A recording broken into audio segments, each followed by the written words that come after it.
தூத்துக்குடி செல்வம், மத்திய அரசு நாங்கள் போர்க்கால அடிப்படையில் இந்த நிலச்சரிவுலேருந்து மக்களை மீட்க நாங்கள் பணிகள் முயற்சிகள் எல்லாம் எடுத்திருக்கோம் அப்படின்னு உள்துறை அமைச்சர் சொல்கிறார். பேரிடருக்கான நிவாரணங்களை பிரதமர் அறிவிக்கிறார். ஆனால் சுந்தரராஜன் சொன்ன எல்லா விஷயமுமே அரசு சம்பந்தப்பட்ட கொள்கை சார்ந்தும் நாம் எப்படி இயற்கை பேரிடர்களை அணுகிறோங்கிறது பற்றின ஒரு விஷயமும் சூழலியல் பாதுகாக்கிறதுக்கு நாம் என்ன முயற்சி எடுக்கிறோங்கிறது தான். அவர் சொன்ன கருத்துல ரொம்ப முதல் கட்டமா வைக்க வேண்டியது அந்த இவ்வளவு பிரச்சனைக்கு முன்னாடி இங்க இவ்வளவு மழை பொழிவு வரப்போகுதுங்கிறத ஏன் அதை ஆய்வு மையம், வானிலை ஆய்வு மையம் கணிச்சு அந்த இன்ஃபர்மேஷனை கூட பாஸ் பண்ணல அப்படிங்கிறது ரொம்ப முக்கியமான கேள்வி இல்ல? சகோதரிக்கு வணக்கம். அதுல வேற ஒண்ணுமா காம்ப்ரிஹென்சிவ் ஸ்டெப்ஸ் அல்லது ஆக்ஷன் எடுக்கணும்னு சொல்லி சொல்ற அதுதான் ரொம்ப சரியானது. ஏன்னு கேட்டீங்கன்னா, வழக்கமாகவே தென்மேற்கு பருவ மழை அந்த மேற்கு தொடர்ச்சி மலைப்பகுதிகளில் தென்மேற்கு பருவமழைங்கிறது அந்த மே மாதம் இறுதியில தொடங்கி செப்டம்பர் மாதம் முதல் வாரம் வரைக்கும் வர்றது வழக்கம். அது நீண்ட காலமாகவே வர்றது. அது ஏதோ நேற்று ஒருவேளை மே மாதம் முதல்ல தொடங்குறதுக்கு பதிலா ஜூன் மாதம் கடைசியில கூட சில நேரங்கள்ல தென்மேற்கு பருவமழை தொடங்கும். இப்போ ஜூலை இறுதியில தொடங்கி இருக்கு. வழக்கமா ஜூன் ஜூலை ஆகஸ்ட் மாதங்கள் மிக கடுமையாக மழைப்பொழிவு போயிருது. அதுலயும் கேரளால, குறிப்பா கேரளாவில மேற்கு தொடர்ச்சி மலைப்பகுதியில் அந்த வயநாடு, அந்த மைத்திரி, அந்த இதுல முண்டக்கை, அந்த பகுதிகளில் அதிக மழைப்பொழிவு ஏற்படுவது என்பதை அந்த மாநில அரசுக்கு தெரியும். நான் குற்றஞ்சாட்டணுங்கிறதுக்காக சொல்லல. மாநில அரசு மத்திய அரசுன்னு சொல்லி பிரிச்சு எதுல போக வேண்டியதில்லை. அதுல மாநில அரசு, அந்த அரசு முன்னெச்சரிக்கை நடவடிக்கையாக இன்றைக்கு அந்த இயற்கையினுடைய கோர தாண்டவம், அதாவது ஈவு இறக்கமற்ற அந்த கோர தாண்டவம் இன்னும் நமக்கு நீங்க அதிகாரப்பூர்வமான செய்தி ஒரு 126 பேர் இறந்ததாகவும் ஒரு 18 பேர் மட்டும் அடையாளம் காணப்பட்டதாகவும் சொல்லப்படுது. ஆனால் உயிர் பலி மிகவும் மிக அதிகமாக இருக்குமோ என்ற அச்சம், நமக்கு ஒரு பதட்டம் ஏற்படுற அளவுக்கு அங்க செய்திகள் வருது. அதனால ஒரு 500 குடும்பங்களை காணல அப்படின்னு சொல்றாங்க. அந்த அளவுக்கு இருக்கு. இதை மாநில அரசு நினைத்திருந்தால் இந்த மழைக்காலத்துல ஒரு முறையான எச்சரிக்கையை கொடுத்து அந்த 500 குடும்பங்கள், ஒரு 1000 குடும்பங்கள் இருந்தால் அந்த குடும்பங்களை பாதுகாப்பான இடத்திற்கு நகர்த்தி இருக்கணும். அதை நகர்த்தாதது அது ஒரு வகையான நிர்வாக கோளாறு என்பதை நாம ஒத்துக்கிடத்தான் செய்யணும். அதுல ஒண்ணு கண்டிப்பா இல்ல, நீங்க சொல்றீங்க இது மாநில அரசுக்கு மட்டும் பொறுப்பு இருக்குன்னு. இயற்கை பேரிடரை எல்லாம் அப்படி நம்ம மாநில அரசுக்கு மட்டும் பொறுப்பா பிரிச்சு பார்க்க முடியாது. ஒட்டுமொத்த அளவுல இப்ப உத்தரகாண்ட்ல எல்லாம் அப்படி எத்தனை தடவை நீங்க எவாக்குவேட் பண்ணி கூட்டிட்டு போயிருக்கிறீங்க? அவர் சொன்னார் இல்லையா, அது ஒரு பக்கம் டனலுக்குள்ளேயே 40 நாள் இருந்தாங்களே. நம்ம எவ்வளவு கஷ்டப்பட்டு ஒட்டுமொத்த மீடியாவும் அங்க போய் நின்று அதை பார்த்து அதன் பிறகு ராஜஸ்தான் தேர்தல் முடிவுகள் நாளைக்குன்னா இன்னைக்கு வெளியில வந்தாங்க அவங்க எல்லாம். அது அப்ப உத்தரகாண்ட்ல நடக்கிறதுங்கிறத அந்த மாநில அரசு தான் பொறுப்பேத்துக்கணுமா? சகோதரி, ஒண்ணு நம்ம 2004 சுனாமி கோர தாண்டவம் ஆடினதை நம்ம பார்த்தோம். அது யாருமே எதிர்பார்க்கல. கடல் இவ்வளவு தூரம் கொந்தளிக்கும் என்று நம்ம எதிர்பார்க்கல.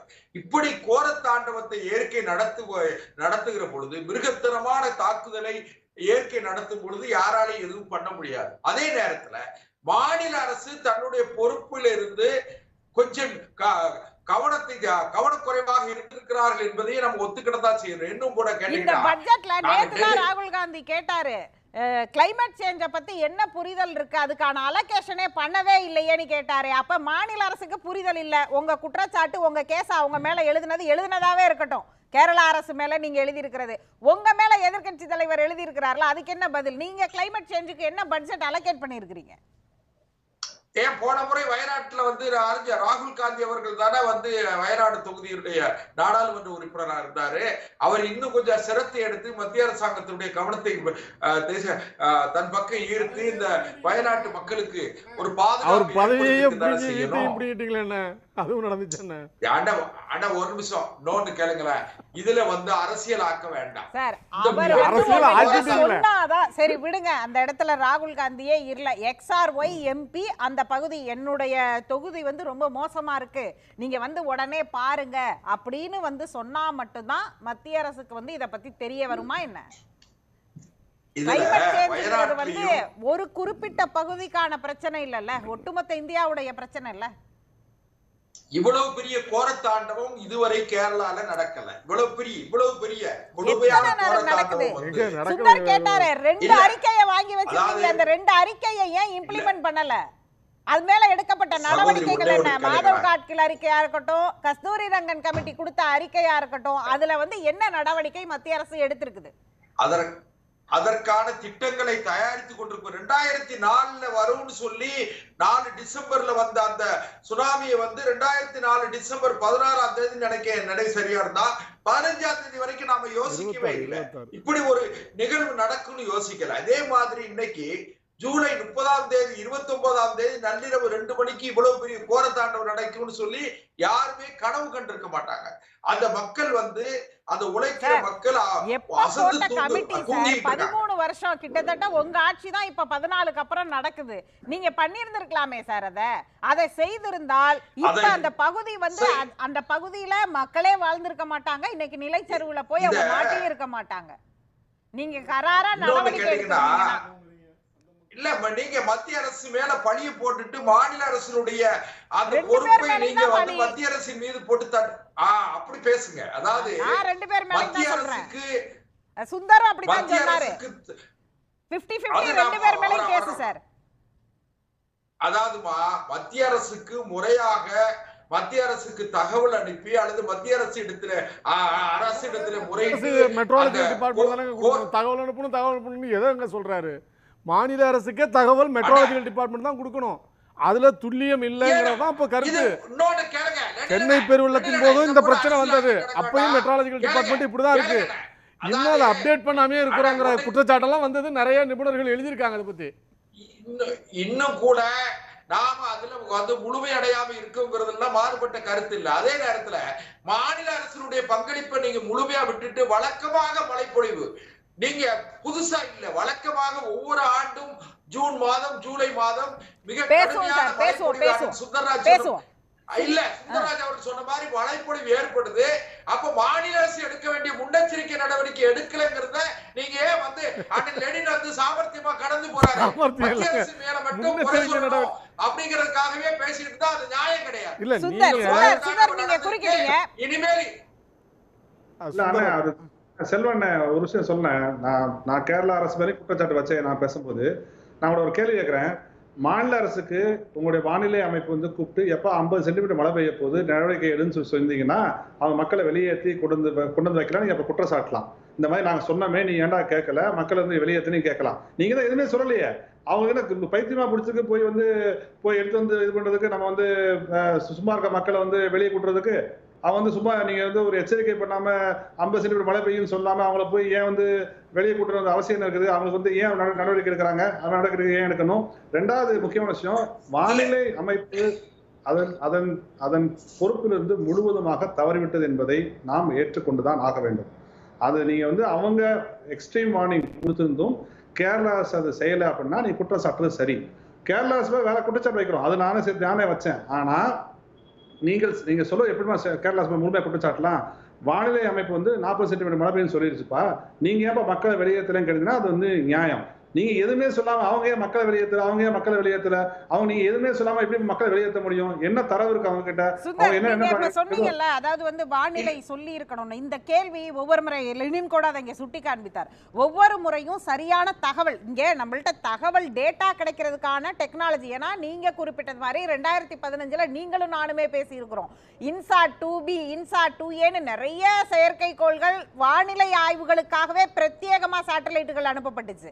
அப்படி இருக்கும் பொழுது இவர்கள் இந்த தரவுகளை கொடுக்கிற அளவுக்கு நம்ம நம்ம எக்யூப்டா இல்லையா? இல்ல இந்த தரவுகள் வந்தும் நம்ம கிட்ட டேட்டா என்னெல்லாம் கிடைச்சும் அதை நம்ம கம்யூனிகேஷன் லாகிங்ல போய் சேரலையா? அது தகவல் பரிமாற்றத்துல தவறா? இல்ல ஒரே ஒரு விஷயம் சேர்த்து நீங்க சொல்லுங்க. ஏன்னா இப்போ அமெரிக்காவில் இருக்கிற மெட்ரோலாஜிக்கல் டிபார்ட்மெண்ட் எவ்ரி 20 கிலோமீட்டர்ஸ் வரையும் துல்லியமாக படம் பிடித்து என்னென்ன நடக்க போகுது, மழையிலேருந்து புயல்லேருந்து எல்லாத்தையும் கணிக்க முடியுதுங்கிறாங்க. ஆனால் இந்தியாவில் அது இல்லைன்றாங்க. இது சம்மந்தமாக நிறைய கட்டுரைகள் அறிவியல் சஞ்சிகைகளில் 2015 பெருவெள்ள காலத்துக்கு பிறகு வந்துச்சு. ஆனால் அதே கதை தான் இன்றைக்கும் தொடருது. இப்போ 7 வருஷமும் ஆச்சு, 7-10 வருஷமும் ஆக போகுது. இன்னமும் 9 வருஷத்துக்கு பிறகும் அதே நிலைமை தான் இருக்குது. முன்கூட்டியே தகவல் தருவதுங்கிறது ஒரு பேரிடர் மேலாண்மையில் மிக முக்கியமானது. நான் வந்து மாநில அரசு அஜாக்கிரதையாக இருந்துட்டுன்னு சொன்னீங்கன்னா ஒத்துக்கிறோம். ஆனால் இந்த தகவல்கள்லாம் வராத போது ஒரு அரசு என்ன செய்ய முடியும்? இன்னும் துரிதமாக ரெட் அலர்ட் கொடுத்தாலே செயல்படணும் அப்படின்னு சொன்னீங்கன்னா ஏற்றுக்கிறோம். சொல்லுங்க. இது மக்களுக்கான அரசு. தவறை வந்து தவறுன்னு சொல்லிக் கொள்வதிலேயோ அதிலிருந்து பாடம் கற்றுக்கொள்வதிலோ நாங்கள் தயங்கியது இல்லை. பாஜகவை போலவோ அண்ணன் செல்வத்தை போலவோ கட்டாயம் பாடம் கற்றுக்கொள்வோம்.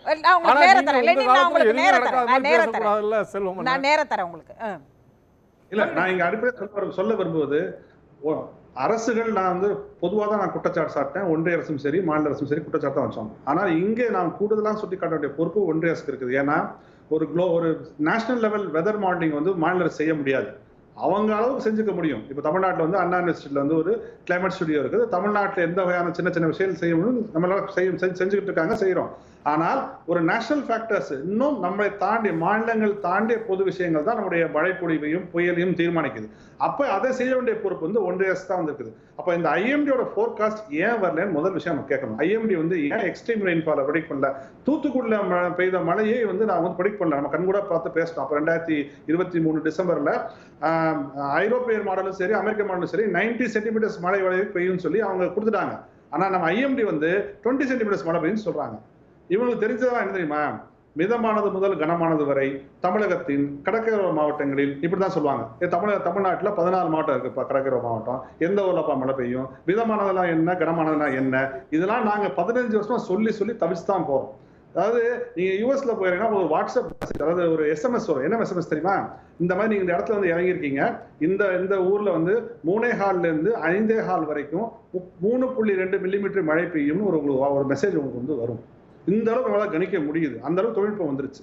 நம்ம மேல்நாடுகள்ல போய் எதை வாங்கணுமோ அதை வாங்காமல் நாம வந்து ராமநவமி அன்னைக்கு கரெக்டா ஒளி வந்து ராமர் தலையில வந்து விழுது இல்லை அப்படின்னு பேசியிருந்தோம்னா இதை போன்ற பேரர்களை நாம் சந்திக்கத்தான் செய்வோம். அறிவியலை, இயற்கையை அறிவியல் பூர்வமாக அணுகாமல் நாம் வேறு திசைகளில் சென்றால் இதை போன்ற பேரர்களை மக்கள் சந்திப்பது என்பது தொடர்கதை ஆகிவிடும் என்று நாங்கள் எச்சரிக்கிறோம். இன்றைக்கு சுந்தர் தொடர்புல இருக்கீங்களா? பார்க்கலாம், பேசுவோம் சுந்தர். ஒருத்தர் நம்ம குறைச்சு பேசிக்கிட்டு இருக்க வேண்டாம். இதுல மிகப்பெரிய துயரம் ஏற்பட்டு விட்டது. மத்திய அரசு போர்க்கால அடிப்படையில் களத்துல இறங்கி இருக்காங்க. மிகப்பெரிய ஆபத்து, இன்னும் கொஞ்சம் கூட உயிர் பணிகள் அதிகமாக இருக்குமோ என்கிற அச்சமும் கவலையும் எல்லோருக்கும் இருக்கிறது. உங்களுக்கு ஒரு சின்ன நினைவூட்டல். லெனின் தான் தொடங்கினார் நிகழ்ச்சி, அவர்கிட்ட தொடங்கினேன். அவர் பெரிய அளவுல குற்றச்சாட்டே வைக்கல. அவர் ஃபுல்லா இயற்கை பேரிடருக்கு நாம எப்படி தயாராயிருக்கிறோம்னு அந்த சூழலியல் பாதுகாப்புக்குள்ளேயே தான் நின்று பேசினாரு. சுந்தர் வந்து இதுல 2 தளங்கள்ல இருந்தும் பேசினாரு. ஆனா இத நேரடியா குற்றச்சாட்டா கொண்டு போனது நீங்க தான். மாநில அரசுக்கு மட்டுமே பொறுப்பு இருக்கிறது மாதிரி நீங்க மட்டும் தான் கொண்டுட்டு போனீங்க. இப்ப நம்ம மாத்தி குற்றச்சாட்டை சொல்லிக்க வேண்டாம்னா, சென்னையில என்ன சொன்னீங்க? சென்னையில தமிழ்நாடு அரசு சொன்னீங்க, கேரளாவுல மாநில அங்க உள்ள அரசு சொல்லிடலாமா? இல்ல, மாநில அரசு நினைத்திருந்தால் இவ்வளவு பெரிய உயிர் சேதத்தை தடுத்திருக்க முடியும் சார். மத்திய அரசு மெட்ரோலாஜிக்கல் டிபார்ட்மெண்ட் நினைச்சிருந்தா இத எச்சரிக்கை பண்ணிருக்கலாம். அத பண்ணல. இல்ல, ஒரு 5 சென்டிமீட்டர் 10 சென்டிமீட்டர் மழை நீங்க பேசுவோம் சார். செல்வம் சார் பேசுவோம். இல்ல, அதனால மாநில அரசு நினைத்திருந்தால் இவ்வளவு கோரமான உயிர் சேதத்தை தடுத்திருக்க முடியும்ங்கிறது தான். அதுக்காக வந்து நான் வந்து ஐஎம்டிஏல வந்து நாம வந்து ரொம்ப பெரிய அளவுல நம்ம அப்டேட் ஆயிட்டோம், டெவலப் ஆயிடுச்சு சொல்லிலாம் நான் பேசல. அதெல்லாம் அப்டேட் பண்ணிக்க வேண்டாம். ஆனா மாநில அரசு நினைச்சிருந்தா தடுத்திருக்கலாம் அப்படிங்கிற கருத்தை மட்டும் எடுத்துக்கிறேன். உத்தரகாண்ட்ல இருந்து யாரு பொறுப்பு இருக்கிறதா பேசி